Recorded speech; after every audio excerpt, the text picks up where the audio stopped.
The Liberation Front of the Slovene Nation, or simply Liberation Front, originally called the Anti-Imperialist Front, was the main anti-fascist Slovene civil resistance and political organization.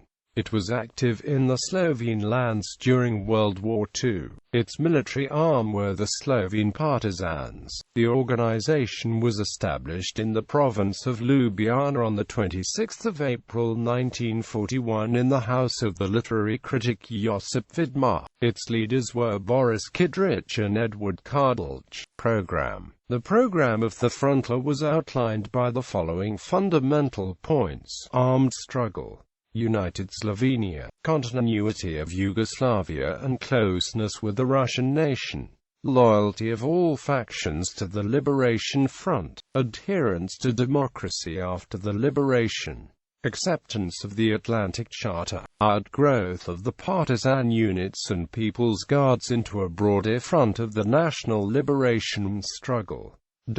Internal political situation. Although the front originally consisted of multiple political groups of left-wing orientation, including some Christian socialists, a dissident group of Slovene Sokols, and a group of intellectuals around the journals Sodobnost and Ljubljanski Zvon, during the course of the war, the influence of the Communist Party of Slovenia started to grow until the founding groups signed the so-called Dolomite Declaration, giving the exclusive right to organize themselves as a political party only to the Communists. On 1 March 1943, on 3 October 1943, on the session known as Assembly of the Delegates of the Slovene Nation, which was held in Kočevje by the 572 directly elected and 78 indirectly elected members, the 120-member plenum was constituted as the highest civil governing organ of anti-fascist movement in Slovenia during the World War II.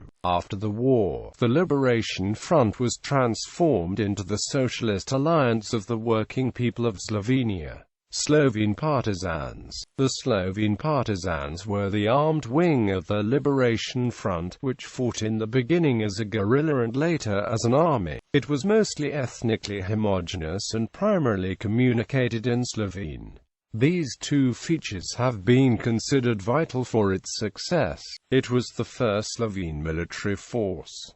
Its most characteristic symbol was the triglav cap. Contrary to elsewhere in Yugoslavia, where on the freed territories the political life was organized by the military itself, the Slovene partisans were subordinated to the civil political authority of the front. The partisan activities in Slovenia were initially independent of Tito's partisans in the south. The merger of the Slovene partisans with Tito's forces happened in 1944. The front's name. It has been traditionally claimed by Slovene historians that the term Anti-Imperialist Front was the first to occur. This may be read, for example, in a work by Peter Vodopovic from 2006. In 2008, the historian Bojan Godesa published a peer-reviewed discussion about the name. He mentions a leaflet from the end of April 1941 with Liberation Front written on it, 2 months before the first known mention of the Anti-Imperialist Front on the 22nd of June 1941.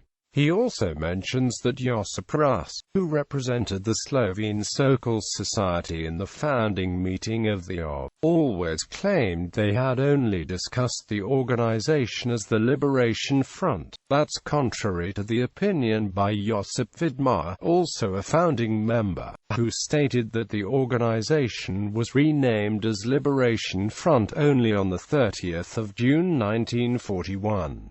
The claims by Godesa have been cited in a seminar by Bozo Repa, another eminent historian, who added that the name Anti-Imperialist Front, written with capital letters, was used particularly in the communication with the Communists of the Soviet Union. He attributed this to the desire of the Slovene Communists to demonstrate that their work corresponded to the aims of the Comintern.